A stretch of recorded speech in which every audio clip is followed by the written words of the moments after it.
What's up, you guys? My name is Kirstie Kraus, and you're watching Channa Channa Channa podcast. We are here talking all about the new record, Yes You Can.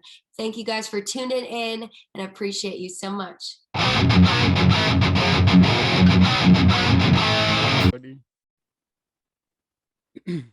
Hi everyone, welcome to another episode of my podcast. We have a very special guest today joining all the way from Nashville, Tennessee. We got Kirstie Kraus joining the podcast. Hi Kirstie. Hello, good morning. Well, good morning where I'm at. Right, it's evening here in the Philippines. It's awesome to be on today. Thank you for having me. So how is your morning so far?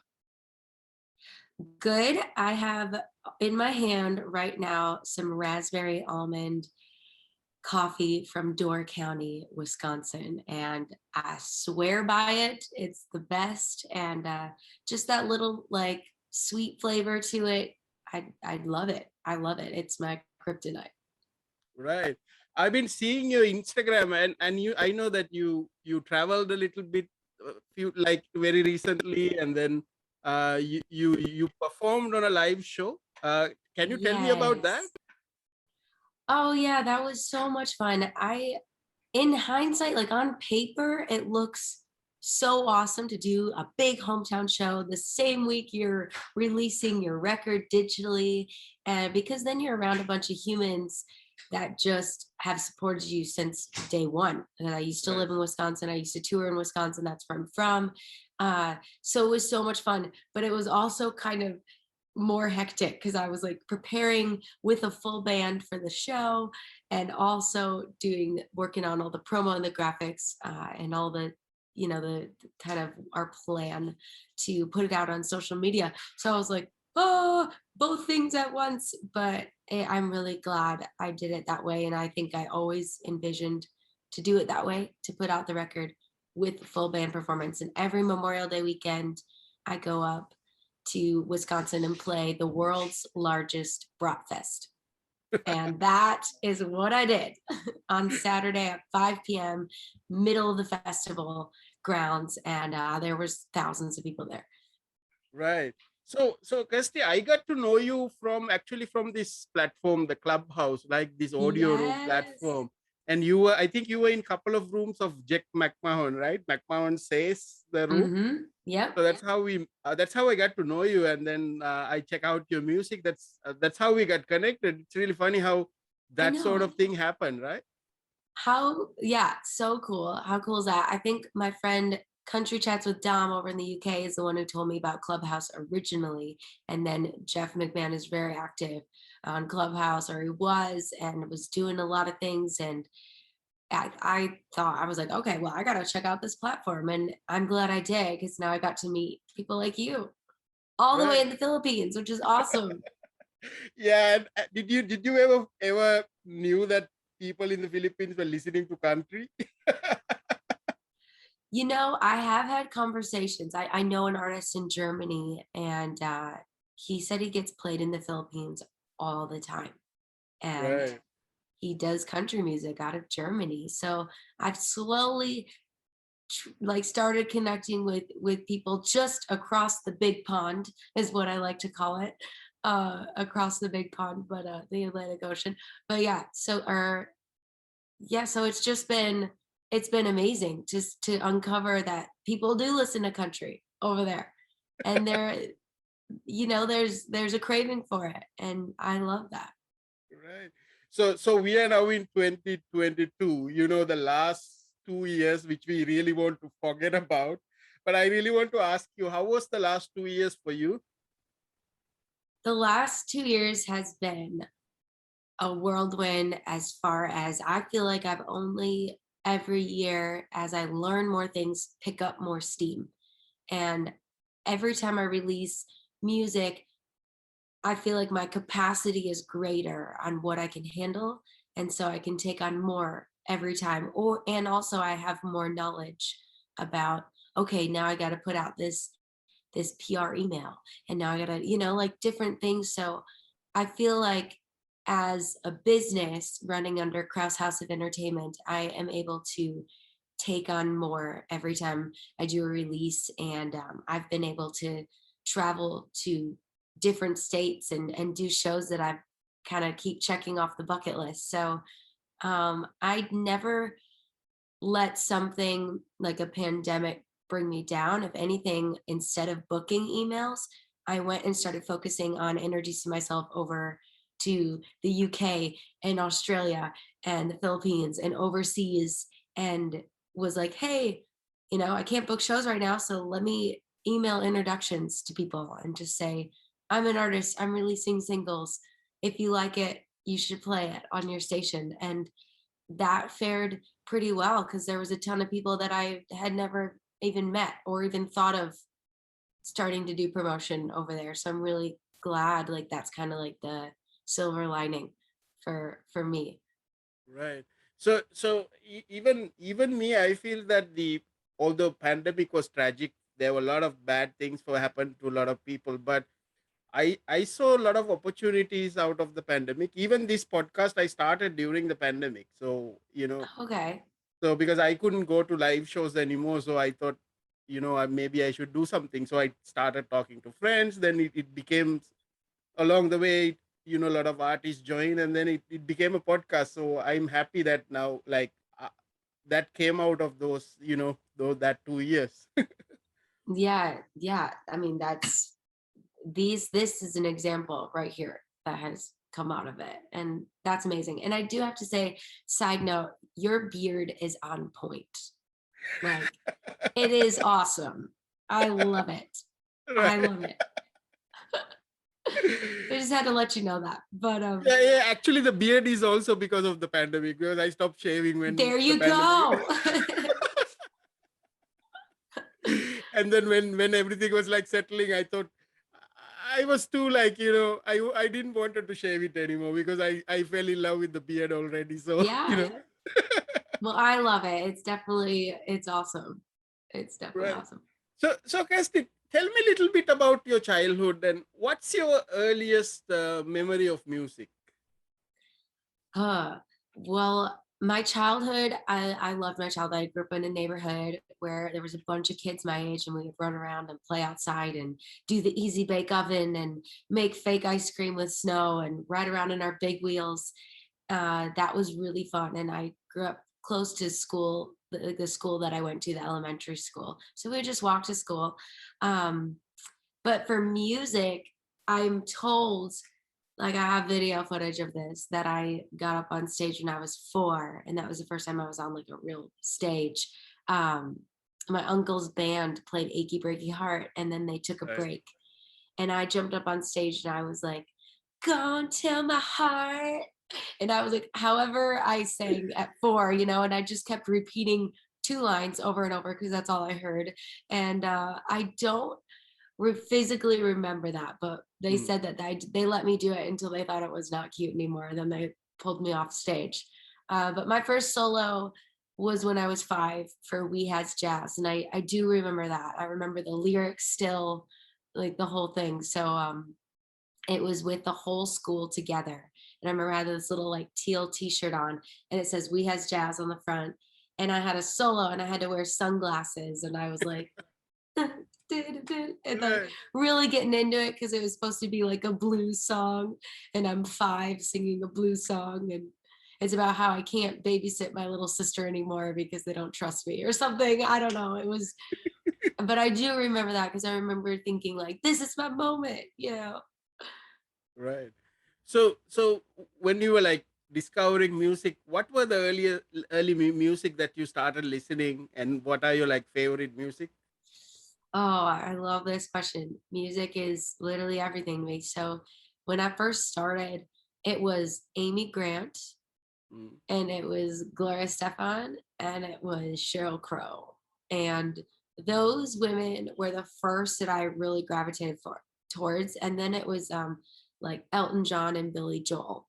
I remember that group being like, we would dance in the living room, and we would help my mom clean on Saturdays, and she would just be playing albums, like she would be playing CDs actually, and we would just be dancing around. And for me, music was always a fun experience to dance to. So I think that's when I fell in love really with the timings that I kind of put in my music, sometimes of the phrasing, and also the bass lines, and making songs really funky. And I think that's why I intentionally chose to put out Delusional first to the world, because I wanted to make a stamp to say, like, hey, music can be really fun, and I'm want to be that artist that is constantly like, what is she gonna put out next? Right. When you talk about bass lines and delusional, I really love the bass line of that Mm, song. mm, mm.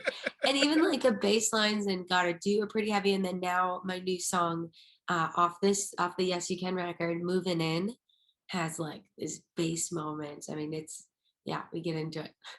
Right, right. So at what stage does you really know that you want to do music and you want to do, how does that happen? Like, how did you when did you decided that, okay, I want to become a musician, I want to become a singer? Okay, well, I was one of those. I mean, I think a lot of people in Nashville have the similar story, but at 2 years old, I was jumping up on picnic tables. I mean, by six, I was doing plays. And when I was 6 years old, it said, when I grow up, and then I had to finish the sentence about what you want to be when you grow up. And I put Singr. So I couldn't spell, but Right. and then I drew like a picture up top of somebody singing. And I really, like, I always loved, my mom would put on kid sing-alongs, like the VHS tapes. She put on Barney, and I would be like glued to it. And I would know all the words. And it didn't really click to her until my kindergarten music teacher had a conversation with her and was like, okay, your daughter, like, really into music, and she like stays on pitch, and she's got this charisma thing. And I guess she sat her down and had this whole conversation with her. And so then my mom was like, what do we do with her?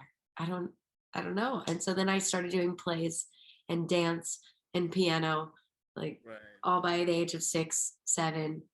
So it was really enjoyable childhood, because I was a part of all kinds of things that had music involved. And I started writing songs when I was 8, and then started writing songs with people when I was 12, and then coming to Nashville to write when I was 15.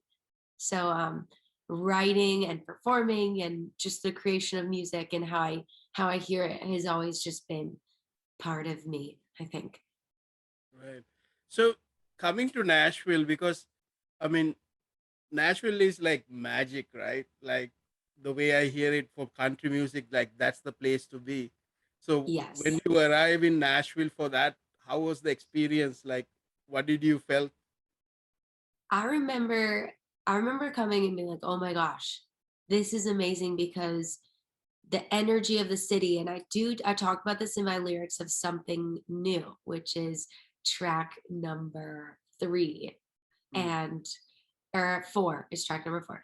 But it's like the rhythm of the city and the people all around me move into their own beat. It gives me harmony as I live my melody, and I can be whatever I want to be. So it really, you feel this energy of everybody like going for it and trying their best, and you're like collaborating and figuring out, okay, how did you do that? And like people are constantly messaging me too, like, how did you make that one graphic? Like, simple questions. But I remember being like, this is so cool, because if I want to get a video done or anything around the music stuff, I can get it done like that, because people, like, that is their full-time jobs. So they're not dragging their feet. It's not like you're pulling teeth to try to get something done. It's like, okay, cool. Yeah, let's finish this song right here. Or like, or when can you meet again? Okay, in a couple days, like, let's finish it. Like, it's a priority for them. So it's like the city where music is like a priority for everybody, right. which is, and like, I'm sure you can only imagine from there. But I really, I really love being able to live in Nashville just for the writing. I mean, I was on a Zoom yesterday. I write about 2 to 3 times a week, and I think that's the best part. And one of this, it was my first write with a guy named Mason Douglas, and he's written a lot of songs, and he's had a lot of cuts, and it was so cool to be able to like finally meet with him and sit down and be able to write. Right. So what I notice about Kirstie is like you do so many things, right? You do hosting, you write songs for others, you record your own songs, and how do you do all this? Where does the energy and the drive comes from? I think a lot of people, I was kind of talking about this the other day because I'm a very outgoing person. So people feel my energy. I'm not one of those that like, oh, I need to chill and recharge and watch Netflix. Like I like being out in public and seeing people, and that's like a form of recharging for me. Like it lifts me up. So that's that helps as well. But yeah, every now and then, I try to get my like 7.5 hours of sleep, and then I'll wake up and I do like meditation, I have my coffee, answer messages, and like do some yoga. Like, so I do take like the morning time, a lot of times I take for myself, and about like an hour and a half, 2 hours to kind of do whatever is in the morning routine, like stuff like that. Right. So I think what you said is like, I mean, taking time for yourself is also very important, right? Oh yeah. Oh yeah. You have to be balanced here in order to be able to give so much. Mm. So I think it's very important. Like I definitely can tell if it's been 5 days in a row and I haven't had my morning routine or like the time for myself. I can tell, like I will get a little testy and I'll be like, man, maybe I just need to go for a run or a walk or do some yoga or just like take alone time for yourself. I think that's really important. Right. So, Kirsty, I know that you actually had sort of a band as well called Thirsty Jones. Yes. Tell me about Thirsty Jones. So the name came about because thirsty rhymes with Kirstie. And Right. so we came up, I was like, all right, I told the radio station about this band, and we hadn't even met yet. But I was like super excited and I was talking up this band. And then the radio station in my hometown was like, okay, cool. Do you guys want to play the Taste of Madison? And I was like, yes. And they're like, okay, what's your band name? And I was like, let me get back to you on that. And so I was like, how long do I have? And they said 3 days. So I was like, I know Thirsty's got to be in the title. And then I ended up calling up an old coworker, and I was like, I need your help. I need something to go with Thirsty. And he's like, well, what do you want it to mean? And I was like, well, something like our band family last name.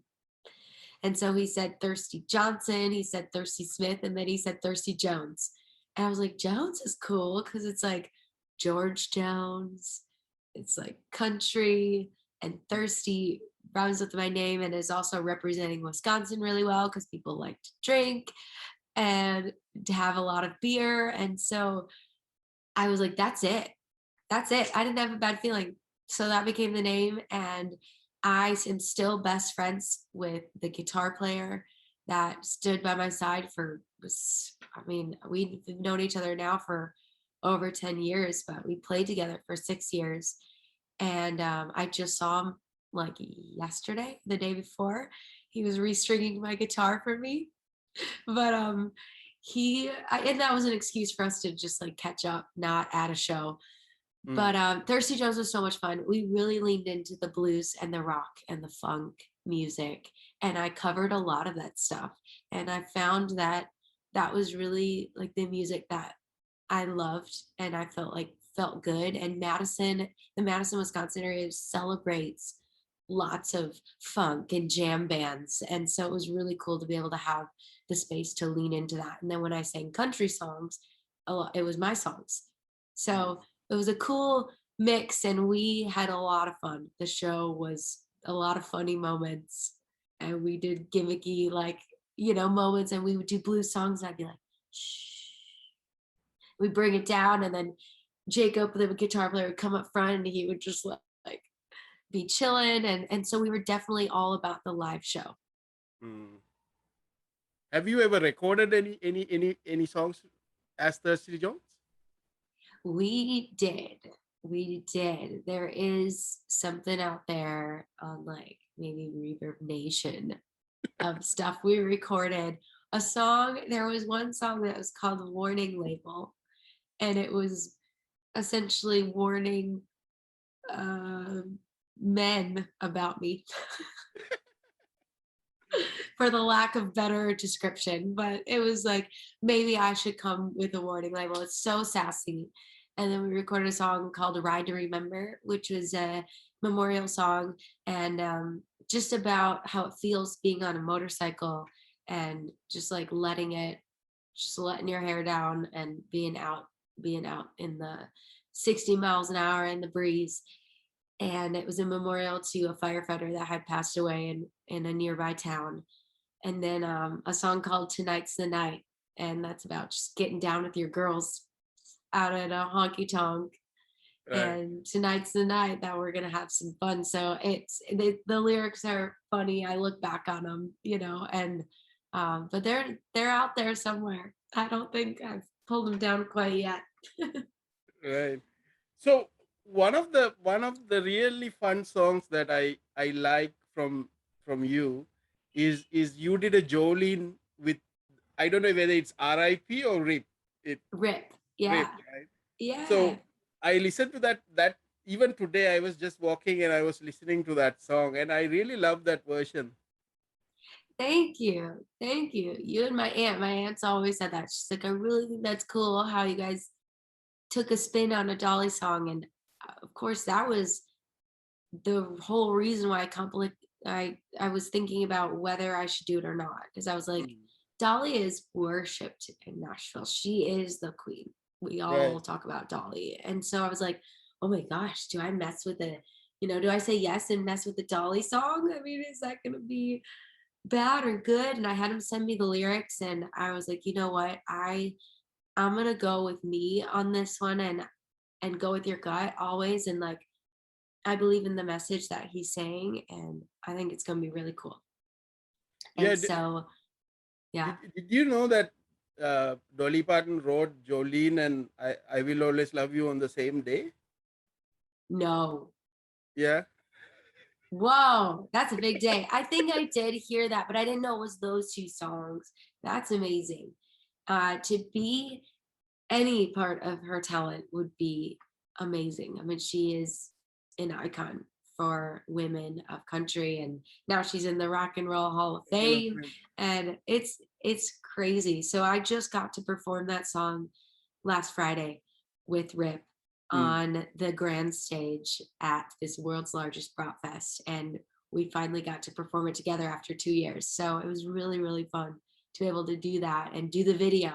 There's a video on YouTube, Yeah, I and saw that. that I was saw really fun. that. And I'm like, angry, like moving out because I'm mad at him because he's like, he's been with other women. And yeah, it's a really fun video.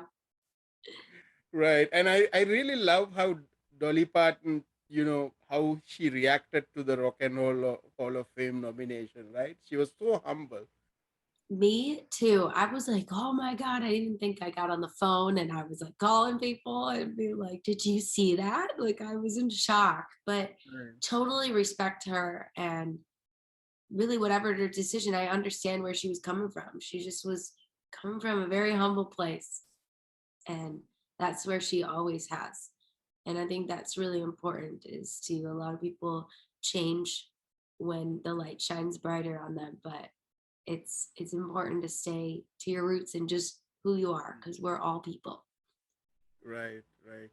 So you released your full length album May 27, right? Yes, yes, Yes. yes, you can, right? Yes. So I'm how ready to is go. the response, Kirstie, to the album? It has been awesome to see people's messaging me and telling me what their favorite songs are. And like, it seems like on Apple Music right now, the Mm. leading contenders are the ones that weren't out. So there's 6 songs that weren't released yet and 5 singles that were released. Better and Just One More and Moving In, and then Silver is still starred on Apple Music. So I don't know, it's interesting to kind of see like what people are gravitating towards now that it's out. Right. When I was listening to like moving in, I was like, it felt, are you really that happy to move in? Like moving in? I know, to carry boxes and Right. like when you're not the one carrying them all. No, I'm just kidding. They, we were gonna do a music video for that song. It's a very fun, song about moving in. And at the time I was moving to Nashville. So I was really excited, whether I had to carry 500 carloads. Like I was all about moving to Nashville at the time, and moving in with, at the time, my boyfriend was my producer, and we together worked long hours on this, and it was such an exciting time. So much creativity flow. The room that the EMC2 Records was in the basement. There's a big room which I'll be sharing pictures of, but it was really fun to be able to start demoing out the songs. And we had been long distance for 9 months, so back and forth and him coming to Wisconsin to perform and me traveling to Nashville. And so yeah, it was a really fun time. And like, give me the mirror when we're brushing our teeth, is that's real. That's definitely a real line. I want my space, I want my sink, let me brush my teeth. Right. Uh, my favorite song out of your album, I know it's not a new one, but Bird. That's my favorite song. Bird, Right. yes. Bird. I have t-shirts for that song. It's called You Don't Deserve My Bird. But really, I wrote that song about a human interaction, and they were not treating me nicely. And instead of being like mean back, I was just like, grit my teeth and bear it, and smiled at them, and later went home and wrote a song about it. And then a year later, after I wrote that song, I went up on their stage and got to perform, and so I performed that song. But I didn't tell them it was about them. Okay. It was just my moment. Right. So, Kirstie, what are your like favorite performances? And also tell me about your fans, Thirsties, right? You call them Thirsties.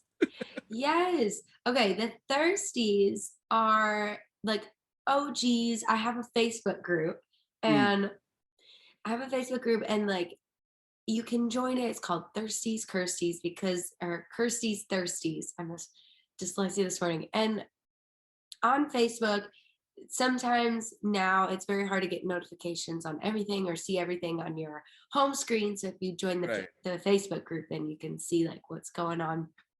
And so there's somewhere over 500, which is crazy, on this Facebook group. And they, because of Thirsty Jones, that's where that came about. Right. They started calling themselves the Thirsties. And I was like, that kind of works, because it's like you're the Kirstie's Thirsty. So that's how it happened. They just started calling it that way, and I was like, well, that works. That's different. And I feel like they're, there's the Belieber, what was it, Beliebers for Justin Bieber. Right. And yeah, so that's been really fun. And people who have come out and to shows and have certain t-shirts, that's been really awesome to see. Their OG t-shirts is what I call them. They're OGs. But yeah, what was the other part? Yeah, so I was asking, what are your like favorite performances so far? Oh gosh. I love outdoor stuff. As much as I love to be outdoors in nice weather, performing when you asked me that, theaters has a whole nother level. I feel that um that my last performance at a theater, I will be at a theater today, later today. And so I gotta take it easy on the singing. But the last performance at a theater,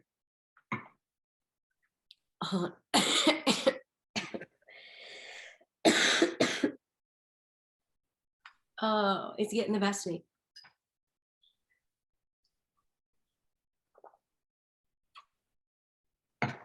We roll through. We always roll through.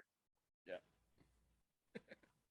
So theaters in general have a whole nother element to them. And I went up to this theater in Wisconsin Dells, again in my home state, and opened for Randy Houser.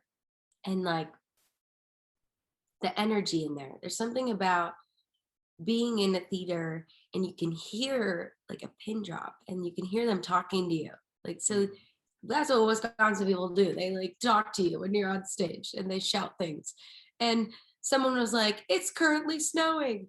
And I was like, "This just in," like without skipping a beat. And we were just joking around with each other, and they were so into it and they were so into the music. And it was really fun. It was really special. And so I think theaters have just been really special. Right. So Kirstie, the album is out. So what's the plan for the album? The plan is to keep selling physical copies, to keep encouraging people to go listen to it live. So anyone tuning in right now, I would love for you to check it out on Spotify, Apple Music, wherever you listen to music. So appreciate it. And just be celebrating this record. I'm on tour right now, and I have a lot of tour dates coming up now that it's summertime. And so I'm really excited about doing a lot of those shows and just bringing the hats. We have hats that say, "Yes, you can." We have new shirts, bird shirts, and just be celebrating this record. And then I'm also in the studio right now, and really excited about working on new stuff. I'm always writing. And so I got that kind of brewing in between when I'm out on the road. Right. So if anybody want to go and check out your music, what's the best place to go? If you go to Instagram, there's a Linktree link, or KirstieKraus.com that has everything. The Linktree link has literally anything you can think of, to my picture on the Breed Love website, because I'm sponsored by Breed Love. So, and that's Breed Love acoustic guitars. And so that's literally all the goodies there. You can see the music videos and all that stuff. I would love to connect. Right. Lastly, Kirstie, I want to ask you, like, when we think about country music, we always think it's something American, right? It's like very unique to America. But I think I saw an interview of you from an interview in India. I think she was like from India, and she was like Yeah, interviewing you. So that really blew my mind. Like, you never expect that, right? That somebody in India is interested of country music, right? So how was that? right. That I think I spoke to that person on Clubhouse as well. So how was that experience? Like talking to someone like very far away. Oh, that was so cool. And she reached out. It's the Indian Buckarette. And I was like, "Oh yes, let's do something." And she's like out there creating this platform and really shining light on country music in India. And I love that. And so of course I jumped on board, and she's so sweet, and she has been nothing but supportive and loves country music. And so I am appreciative to be able to get on that platform and have us spread the word about country music and create a community over there, kind of how you're doing here at the Philippines. It's so cool. So I'm just appreciative to be able to be a part of it. But it was like, even when I first started talking to people in the UK, it was hard for me to understand. Like the UK specifically, their accents were hard for me. They like, especially in certain like there's Paul from the live country sessions, and he had like quite an accent, and I was like, can you slow it down a little bit? Like I want to make sure I answer your questions. But Right, I feel like now I've gotten more and more used to their specific accent because I talk to them all the time. I'm always on WhatsApp, and right, so I really have made a lot of friends that don't live near me, and so that's been really fun. right. So, Kirstie, what's your message to the viewers of this video and listeners of this podcast? Oh, I love that. I love that. So my main literally MO and message of life is you have to do what you got to do to be happy in this life. So if that means you want to start a podcast, if that means you want to put an album together that says yes you can and brings positivity, like do that. If you want to open up a flower shop, do it. What are you waiting for? I mean, we only have so much time on this earth, and so just listen to your heart, listen to your gut, and do what makes you happy. Right. Anybody you want to shout out to?